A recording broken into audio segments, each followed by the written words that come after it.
پیر کی رات علماء کرام نے کہا کہ شب قدر ہو سکتی ہے 27 کی شب، جس کے تعلق سے قرآن کریم میں ارشاد فرمایا گیا کہ اگر شب قدر جس کو مل جاتی ہے وہ 1000 مہینوں سے بڑھ کر اس کو عبادت کا ثواب ملتا ہے۔ اور 1000 مہینے کتنے ہوتے؟ 83 برس، 83 ایئرز۔ ایک رات میں اگر آپ عبادت کر لیے اور وہ شب قدر اللہ اس کو قبول کر لیا انشاءاللہ تو 83 برس، 83 ایئرز۔ اور اس کے تعلق سے علماء کرام نے لکھا کہ بنی اسرائیل میں ایسے لوگ تھے جو صرف 80 سال اللہ کی راہ میں جہاد کرتے تھے، جن کی عمریں بہت تھی۔ رسول اللہ صلی اللہ علیہ وسلم کے دل میں خیال آیا کہ میری امت کی تو عمر کم ہے، وہ کیسے میرے رب کو راضی کریں گے؟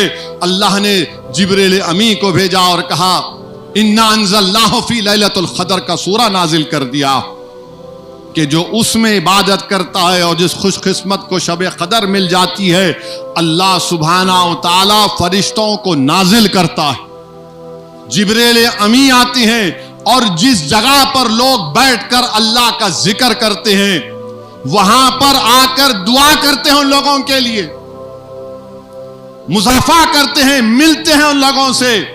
علماء کرام نے بتایا کہ اگر اس رات کتے نہیں بھونکتے، اس رات ایک سکون ہوتا ہے، اور اگر اس رات تمہارے ہاتھ کے رونگٹے کھڑے ہو گئے تو سمجھو کہ کسی فرشتے نے تم سے ہاتھ ملایا۔ اللہ ہم کو خوش نصیب بنا دے۔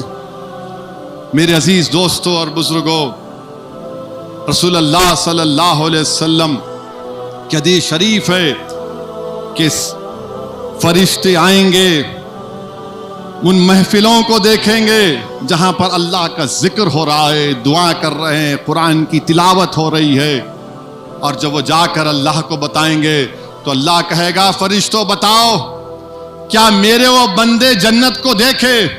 فرشتے کہیں گے نہیں دیکھے۔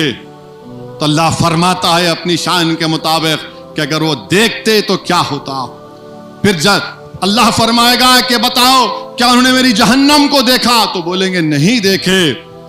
اللہ سبحانہ و تعالیٰ فرماتا ہے کہ تم گواہ رہنا، میں نے ان تمام کی بخشش اور مغفرت کر دی جو میری رضا کے لیے، جو اپنی مغفرت کے لیے اور اپنی بخشش کے لیے مجھ سے بھیک مانگ رہے تھے۔